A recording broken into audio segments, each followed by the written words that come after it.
And that dovetails nicely into our next question, Eric.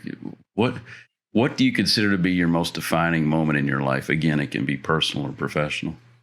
Yeah, I mean, I joked with you before, I'm 26, so I hope my most defining moment hasn't Right. come yet.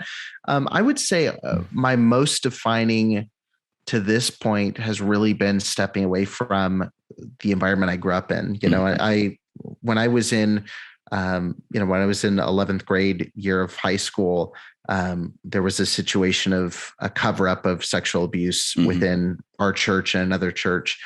And I was just by chance the first person to discover it, bring it to attention. And I realized very quickly that the response from the church that I was in and a lot within our movement was just apathy.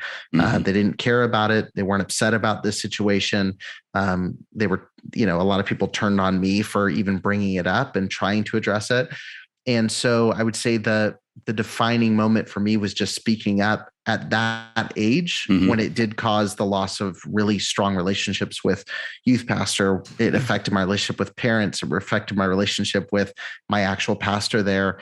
And, for the last 10 years now, pushing for that reform among clergy has really, it's put me in some awkward situations and it's put me at odds with a lot of people. But it has, I think, helped a lot of people and has really, changed the discussion around this topic in a really big way. Do you feel like those that didn't do what you felt they should have done, was it because it's messy, it's none of my business? Or do you feel like, I don't want to say entitlement, I don't want to put words or thoughts in people, like this is the territory we're in and sometimes this bad stuff happens. I don't know if I'm couching it right, but I kind of wonder what your take is, having been in that world so long. I think the biggest thing, and I want to make sure I say, like, it's not every church or every religious organization, and I think anyone who knows my branding, or you would know that, that's not my perspective.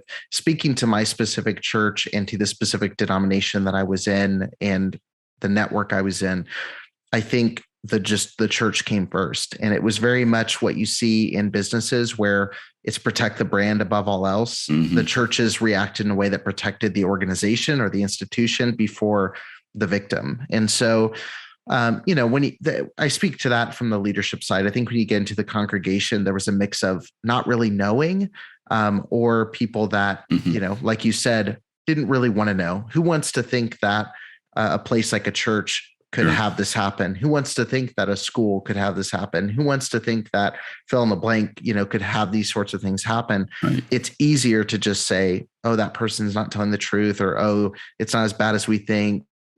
This could never happen in my circle or my world. And I think that's just human nature. We try to tone down, what things actually are.